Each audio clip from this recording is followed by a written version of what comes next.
All right, I have 7 o'clock. It is Tuesday, January 20th. My paper says 21st, sorry. 20th. 7 o'clock, are we at council chambers? Ask the clerk to call the roll. Mayor Pro Tem Munger. Here. Councilman Haycraft. Here. Councilwoman Azatea. Here. Councilman Cohen. Councilman Leaders. Here. Councilman Fleetwood. Here. Mayor McQuaid. Here. There being a quorum, I call the meeting to order. Mayor Pro Tem Munger, will you lead us in the invocation? Father God, we just come before you, and we thank you that we are able to gather here. And Lord, we ask you for your blessings over this community and this meeting tonight. Guide us, give us wisdom to do what is needed and to glorify your name. It's in Jesus' name we pray. Amen. Amen. Megan, will you lead us in the pledge, please? Pledge allegiance to the flag of the United States of America and to the republic for which it stands, one nation, under God, indivisible, with liberty and justice for all. Thank you. Before I get to the first item, I'd entertain a motion to excuse Councilman Cohen. So moved. Second. Motion a second. Any other discussion? Hearing none, all those in favor say aye. Aye. Opposed? Motion carries. Thank you, Councilman. Next item on the agenda is the approval of the agenda. So moved. Second. Motion and a second to approve the agenda as presented. Any other discussion? Hearing none, all those in favor say aye. Aye. Opposed? Motion carries. Next item on the agenda is approval of minutes from the regularly scheduled council meeting December 16th, 2025, the regular council meeting January 6th, 2026, and the closed session meeting December 16th, 2025. So moved. Second. I have a motion, a second to approve that slate of minutes. Any other discussion? Hearing none, all those in favor say aye. Aye. Opposed? Motion carries. Next up, we have approval of payroll and claims for the first half of January 2026. So moved. Second. And I have a motion and a couple seconds to approve. Any other discussion? Hearing none, all those in favor say aye. Aye. Opposed? Motion carries. Next item on the agenda is public comments, and we did have one person sign up, Miss Megan Rapp from the museum. Good evening, Mayor and Council. I will not take up a lot of your time. I wanted to make everybody aware that starting in January, the Mark Twain Boyhood Home and Museum Board voted to make our tickets 2-day tickets. So now when you purchase a ticket for the Mark Twain Boyhood Home and Museum, it's good for 2 days. It helps with letting people know that the museum has 8 properties they go through. It's a self-guided tour. It gives them plenty of time to see things, go shopping, come back, go eat, come back, and gives them an idea of, hey, it's a 2-day ticket. There must be enough things to do in Hannibal that I need to come for a couple of days. So just wanted to let you guys know that. And also, once again, just give an open invitation. Anytime anyone wants a tour, maybe not in January. I will if you want me to, but when it's a little warmer, maybe, if anyone wants to come through the museum, I'm happy to talk about it. And finally, last but not least, Hannibal residents are free for the museum. We don't get money from the state or from the city or anything. We just do that because we, are part of the community and want to make sure that everybody in the community has an opportunity to see and learn about Mark Twain's legacy. And that's all. Thanks for including that. Megan, you probably said it. I may have missed it. Is that 2-day ticket, is that for the remainder of 2026, or is that just for a short period of time? Nope, or that's this from, year? Yep, unless something crazy happens, I think we're planning on continuing that. Perfect. So. All right. Council, any questions? Very nice. Thanks, Megan. All right, next on the agenda under my name is a recommendation for a reappointment to the Police and Fire Pension Board. This will be a first reading, so there's no vote on this one. It's for John Dean for an appointment for a term to expire December of 2028. Next item on the agenda, Councilwoman Azate, 2nd Ward, RE City Parking Downtown. Yes, so the last couple months and even before I was on council, I have had several citizens as well as business owners reach out to me, if not approach me in person, inquiring about the trolleys parking in front of their building. I've kind of pulled the ordinance, and it's essentially a request. They don't pay the city anything for it, and I think where the frustration comes from other business owners is the fact that they're not giving given any parking in front of their business. Every year he just submits, and I have no idea who this man is. I've never personally met him, have nothing against him. It's strictly to just be fair to everybody. He submits a request requesting the spots. I will say in the past, he has requested 2 spots, yet blocks off 3 with the signs and the lines in front. But for myself personally, what's frustrating is the fact that he supposedly has these spots, but there's been multiple times that the trolley has not even been in those spots, stopped blocking Main Street, backing up traffic. So I would just like to request, and my suggestion up for discussion is right around the corner, not even 10, 20 feet off of, I guess that would be Bird Street. Right around the corner, there's 2-3 parking spots that he could use, which I think is fair, and then you're not blocking off parking on Main Street, but I'm open to any other suggestions or input.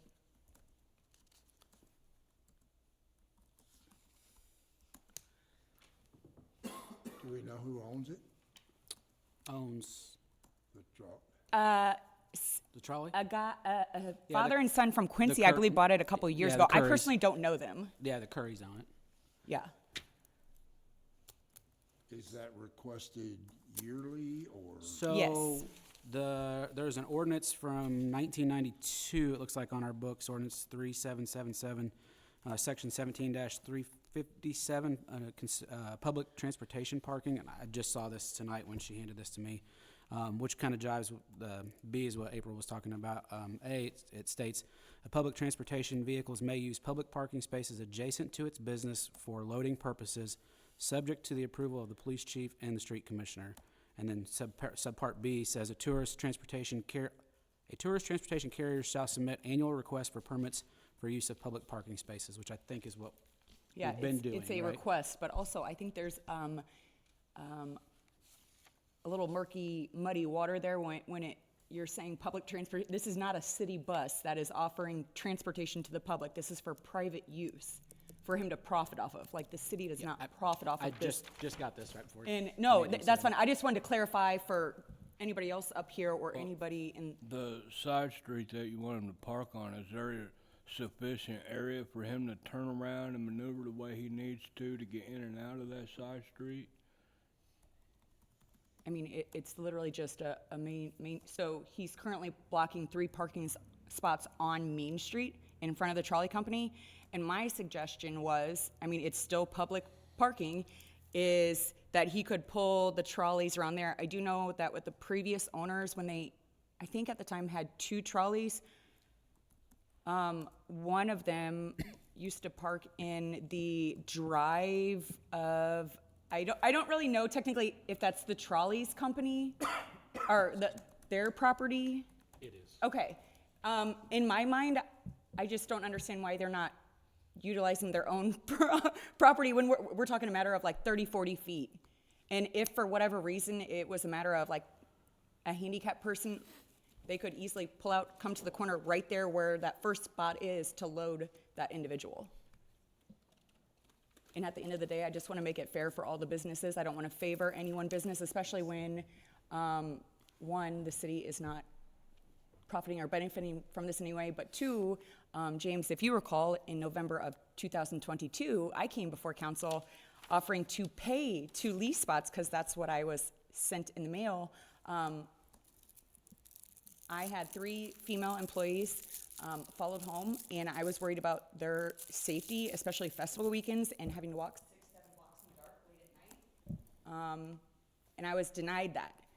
And allegedly, and I say allegedly because nobody really knows, the previous city manager allegedly sent out 22 surveys to other business owners asking if they would be okay with this or in favor of it.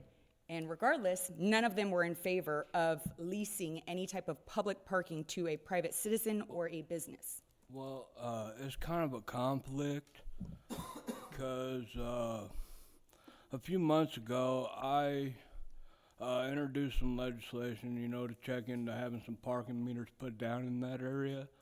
I went down and had a meeting with the board that runs the Main Street businesses. HDDC? And none of them were on board. I totally got shut down with that idea, you know, so they said it's public parking for everybody. You know what I mean? So that's kind of a conflict. I do believe a board member is here. Sarah, aren't you on the board?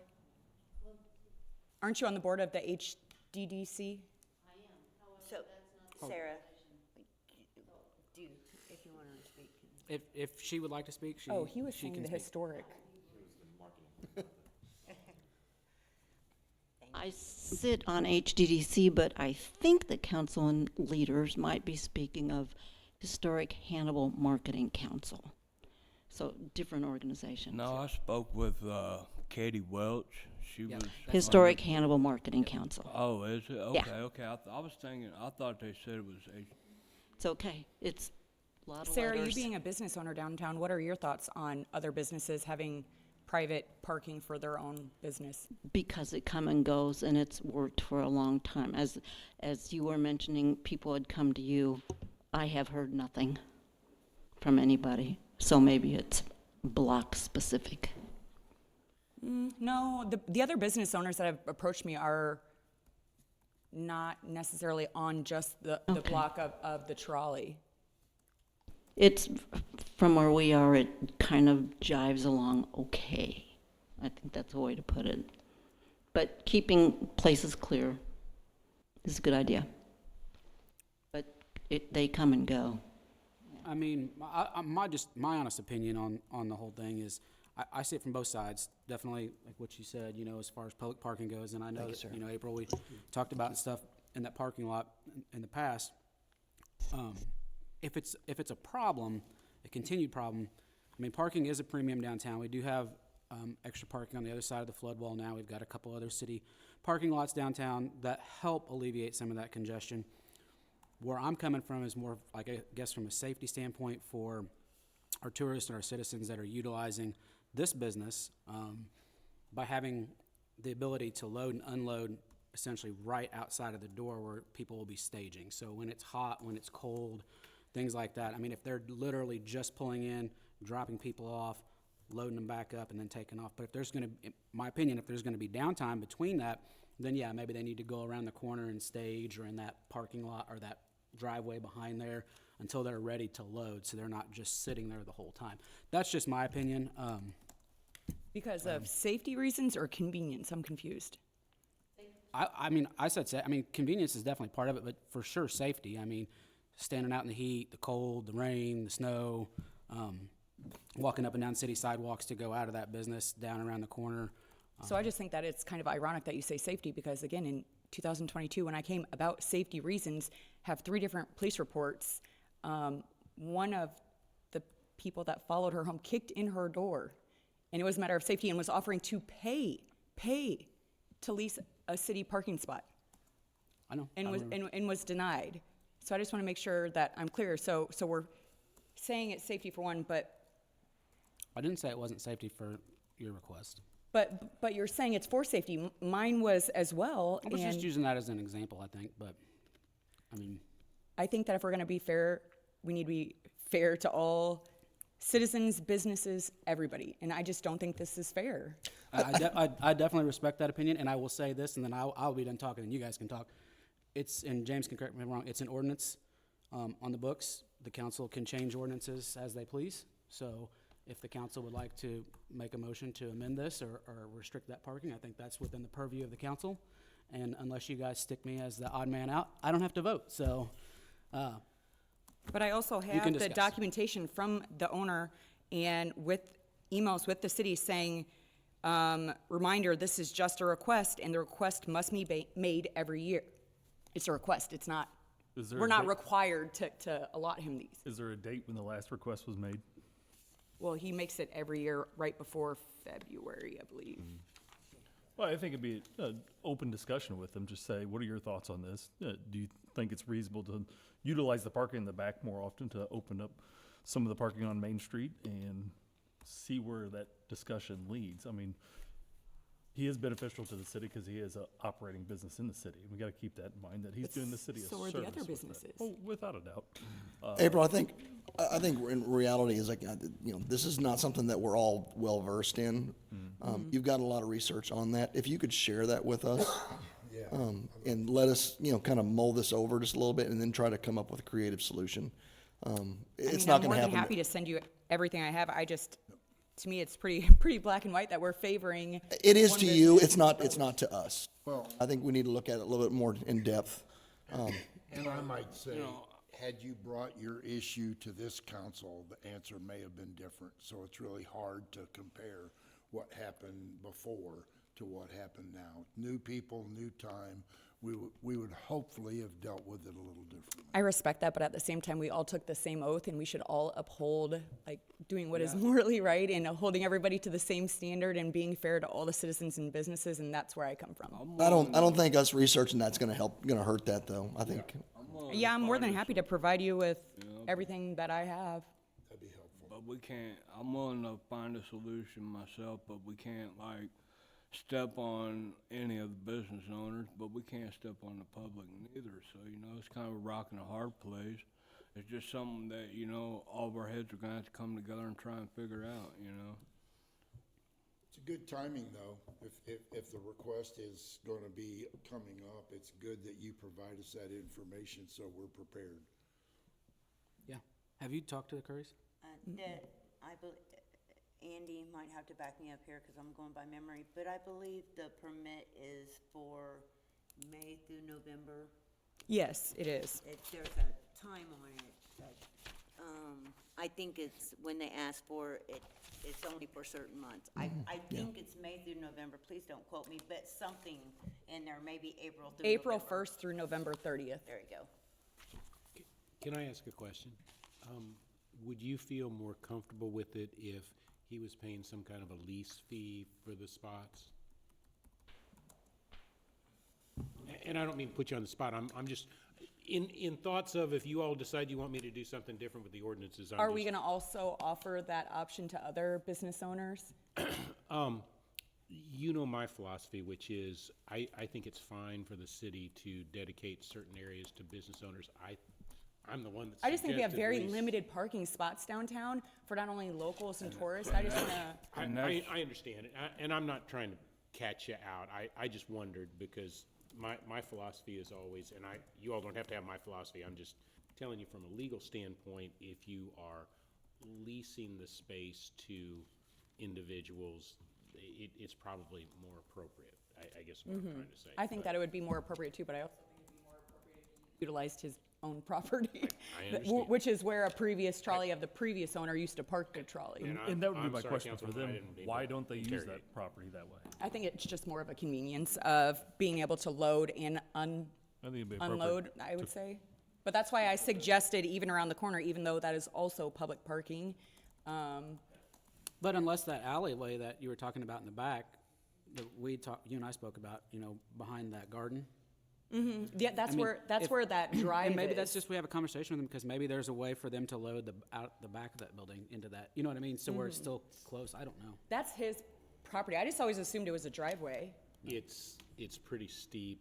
It is level up at the top. I don't know if there's enough level. And I only know this because when I was in Rotary was allowed to use that spot. That's how I know who owns it, because that's where we set up our trailer. Okay.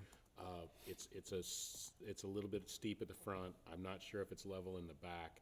And the pass-through, their back room is really rough. I'm sure they wouldn't want to take people through there. I got you. And I'm not trying to defend them. I'm just saying. Are we talking about the same area here, like right behind Christie's Garden? Yeah, it's for one of those big trolleys, it's a little steep. I think this is where they just leveled it out, because I walk that area nightly, and it's not steep by any means. It's like, It is level up at the top and the back, but I don't know how deep it is. I know it was deep enough for a trailer, but I don't know if it was deep enough for a trolley. I don't know. It sounds like that, I mean, April, I think that the council's definitely willing to work on something. Like Nathan said, would you mind sending all that information that you got out to the council, or Melissa, maybe you can help get that information. I know you got most of that gathered up sent out for everybody to review, and I maybe thought that it was attached to the agenda. Was it not? You Okay. requested it not. You said you would. Okay, maybe I misspoke. Okay. Yeah, But I'll get that. If you could get it out, and then maybe, I mean, I don't mind reaching out to the Currys, or maybe, whatever, we can just have a conversation and see where they're at, kind of like Scott said, and, I mean, maybe there's an easier solution that we're all not seeing, but, I think let's work on it, and let's either bring it back next meeting, or give us a couple weeks, or come up with something, and we can revisit it. Anybody have any issues with that? April, is that, okay? Yeah, I'll get everything sent out. Okay. James, anything? Andy? Nope. Everybody good? Awesome. All right, thank you. Next item on the agenda, Andy Dorian, City Manager. A couple items, it looks like. Yep. Good evening, Mayor and Council. First up, we have the long-awaited airport fuel farm project. This is something I know personally I've been working on for over 5 years. It has been a long road to get here. We did go out for bids for the new fuel farm, which would be a new 100 low lead and new Jet A, 12,000 above ground tanks. The low bid was from Mid-State Petroleum at $1.1 million, little over $1.1 million. It's on their 1/103/801 and 78 cents. Additionally, there's going to be approximately another 149,000 for construction engineering and 6,000 for an independent fee estimate. Anytime you do FAA projects and MoDOT aviation projects, there's a ton of agreements. So there'll be multiple more agreements that are coming. Total project estimated total project is 1.259 million. The good thing about that is the federal share is 95% of that, roughly. So the local share for the entire project is $61,000. This will solve a long-standing fuel issue out at the airport and kind of stabilize the fuel farm in the airport for a couple decades at least. So this is a long time coming. Not many airports get to do this, and so we're pretty fortunate on this. And so I can answer any questions. Would that increase traffic with the increase in capacity, fuel capacity? It'll increase our ability to fuel. Right now, we do run into binds all the time because the current Jet A tank is only 5,000 gallons, and the thresholds that you have to have, you can't go above 3,600. You can't go, or it's 4,000 gallons. Sorry, you can't go 36. Above 3,600, you can't go below like 1,000. So you have a tight window on order it. So we're out of fuel all the time. I gotcha. Also, we are not able to take full loads. A full load is 8,000 gallons. So we're taking partial loads, Pay a premium for. and you pay for a full load. So this is going to save us a significant amount of money long term, and we can lock in rates, which we hope to see more people in. So that'll be beneficial. Good work. Yep. Thank you for your 5+ years of Oh my gosh, yeah. dedication on this. We do have an airport board member here that's been a part of this too. So I thought he was just here supervising you. yeah, I know. Yeah. Okay, council, if there's no other questions on that, that'll be resolution 2585-26 to follow for approval. Yep. And like I said, there'll be some more agreements with the state on this. And with Wolpert, it's a very long project. We're probably looking at a year. It takes, they estimate at least 40 weeks on the tanks. Wow. So we'll be later in the year. So, but we're going to hang on till then. Next up, we have our annual StarGuard contract. StarGuard is who we contract with for our lifeguard trainings. We're required to do multiple audits each year from our insurance. Our aquatics director is certified in teaching, but she gets her teaching certificate through StarGuard. The good thing about this, as long as we go through StarGuard Elite, over half of this is reimbursed from IRMA, so our end price is only about $2,300. So, but this is an annual thing that we have to do each year. Any questions, council? If not, that'll be resolution 2586-26 to follow for approval. And last up, I just got a list of surplus parks items. You have a list on there, several different things. A lot of things don't run anymore. They did a kind of a winter spring cleaning and found a bunch of things to get rid of on Purple Wave. We're going to do a partnership with HPD and the fire department and sell a bunch of things at the same time. We did have a successful, the last one we just did with Parks and Street. I think we brought in around $70,000 back into the fund, so it was beneficial. So. Nice. if council doesn't have any questions, I'd entertain a motion to approve the request surplus of Parks Department equipment. So moved. Second. A motion and a second. Any other discussion? None. All those in favor say aye.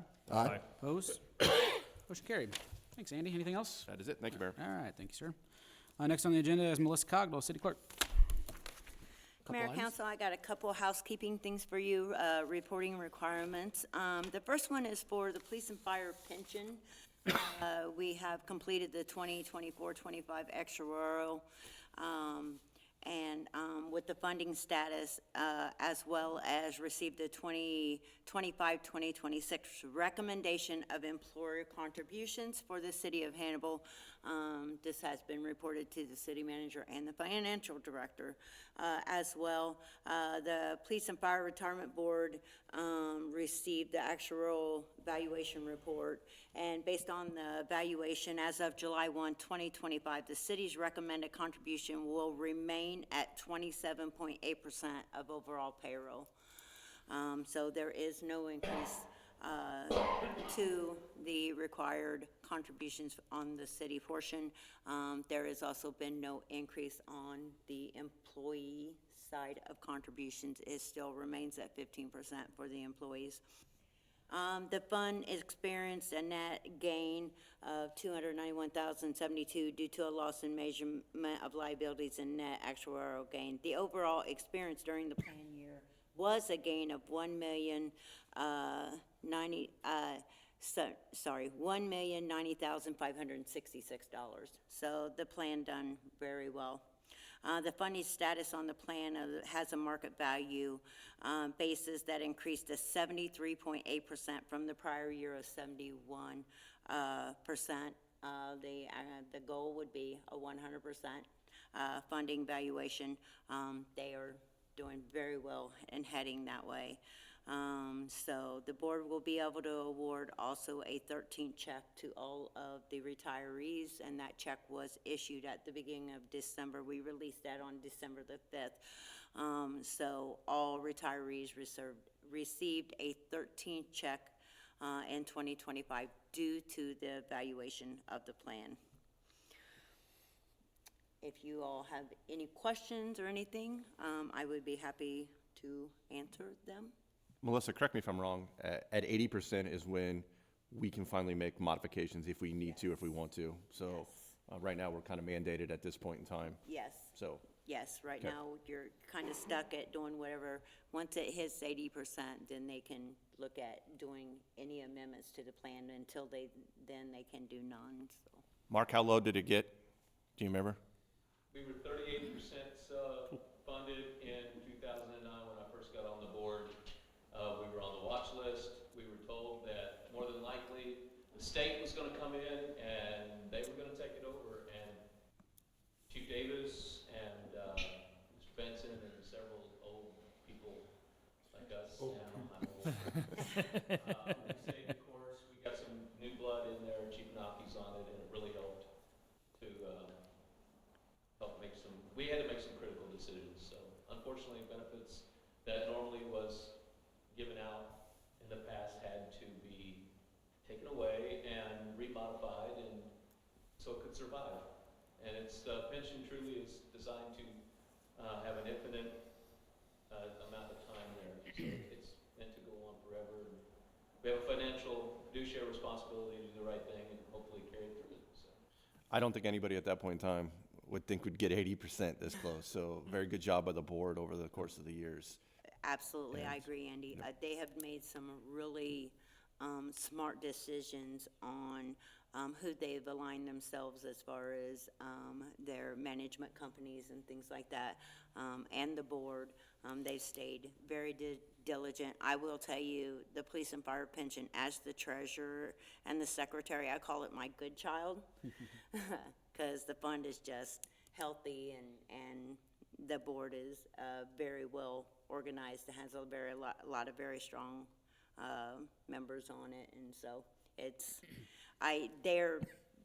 the projection is to hit 80% in about 5 years. So the trajectory looks like 80%. This would be our second year, so within the 6th year at 80%. So that's pretty amazing. Yeah, I mean, the goal ultimately is for those contributions to drop both on the city side and on the employee side.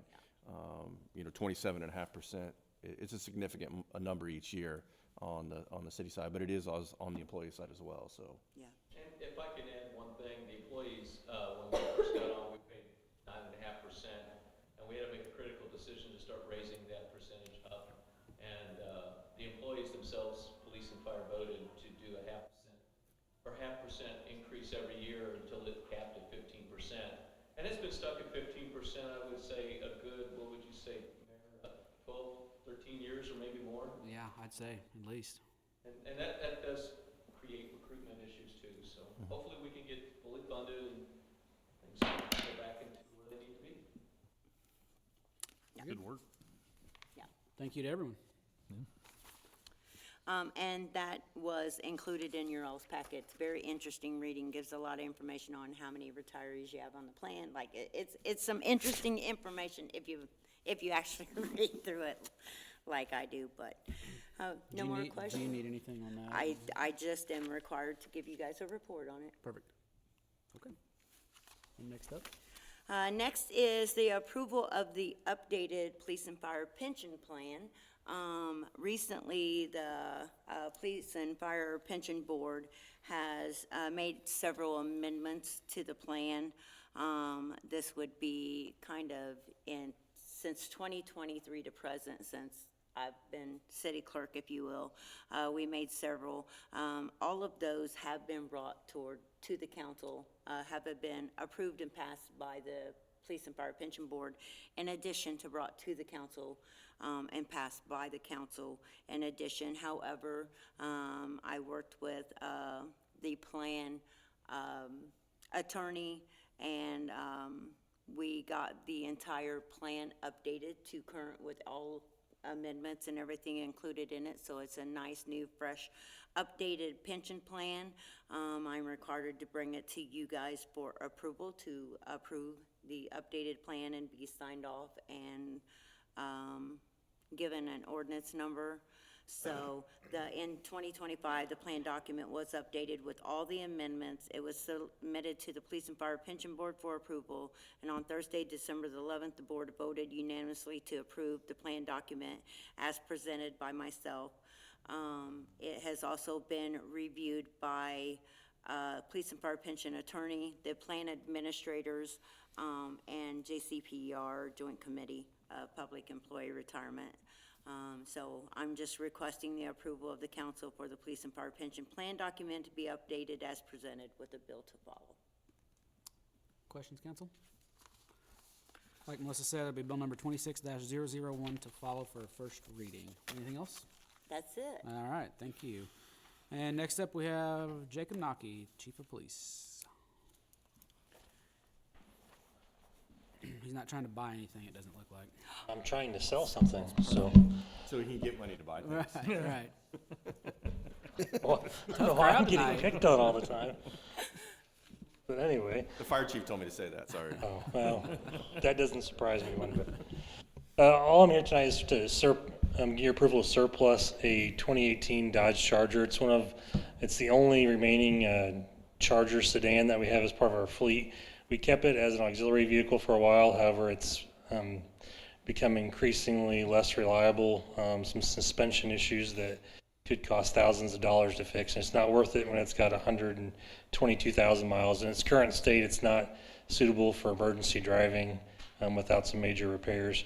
So we're looking to surplus that item. We'll use Purple Wave, along with the fire department has some equipment, and the parks department as well, and kind of get it all taken care of at the same time, if you guys approve. Questions for the chief? Not entertain a motion to approve surplus the vehicle. Second. Motion is second. Any other discussion? Hearing none, all those in favor say aye. Aye. Opposed? Motion carries. Thank you. Chief. Excuse me. Next item on the agenda is bill number 26-001. Need a motion to have the clerk give this bill a first reading. So moved. Second. Have a motion and a second. Any other discussion? Hearing none, all those in favor say aye. Aye. Opposed? Motion carries. Bill number 26-001, an ordinance of the City of Hannibal, Missouri, reinstating the city's policeman and fireman retirement plan document to incorporate previously improved amendments, including the most current amendment to Section 4.05, Chief of the Department retirement provisions, along with mandatory updates as necessary to maintain the plan's compliance with the Internal Revenue Service. First reading. All right. Next, we have Resolution 2585-26. I need a motion to have the clerk read this resolution and call the roll for adoption. So moved. Second. I have a motion and a second. Any other discussion? Hearing none, all those in favor say aye. Aye. Opposed? Motion carries. Resolution 2585-26, a resolution authorizing the mayor to execute a $1,103,801.78 construction contract between the City of Hannibal and Mid-State Petroleum for the replacement of the fuel farm at the Hannibal Regional Airport. Mayor Pro Tem Munger, Yes. Councilman Haycraft, Yes. Councilwoman Azatea, Yes. Councilman Leaders, Yes. Councilman Fleetwood. Yes. All right, I now declare Resolution 2585-26 duly approved and adopted on this day. Thank you, gentlemen, for your help on this. Next, we have Resolution 2586-26. I need a motion to have the clerk read this resolution and call the roll for adoption. So moved. Second. I have a motion and a second. Any other discussion? Hearing none, all those in favor say aye. Aye. Aye. Opposed? Motion carries. Resolution 2586-26, a resolution of the City of Hannibal authorizing the mayor to execute a $4,600 contract for consulting services between the City of Hannibal and, Stargard Elite LLC. Mayor Pro Tem Munger, Yes. Councilman Haycraft, Yes. Councilwoman Azatea, Yes. Councilman Leaders, Yes. and Councilman Fleetwood. Yes. Now I declare Resolution 2586-26 duly approved and adopted on this day. Last item on the agenda is closed session. I need a motion to go into closed session in accordance with RSMO 610-021, subparagraph 1, 2, and 12, admitting myself, council, city manager, city attorney, city clerk, Darren Gordon, the general manager of the Board of Public Works, and Mark Kimker, city building inspector. Second. I have a motion and a second. Any other discussion? Hearing none, all those in favor say aye. Aye. Opposed? Mayor Pro Tem Munger, Yes. Councilman Haycraft, Yes. Councilwoman Azatea, Yes. Councilman Leaders, Yes. and Councilman Fleetwood. Yes. All right, we're now in closed session. Thank you, everyone.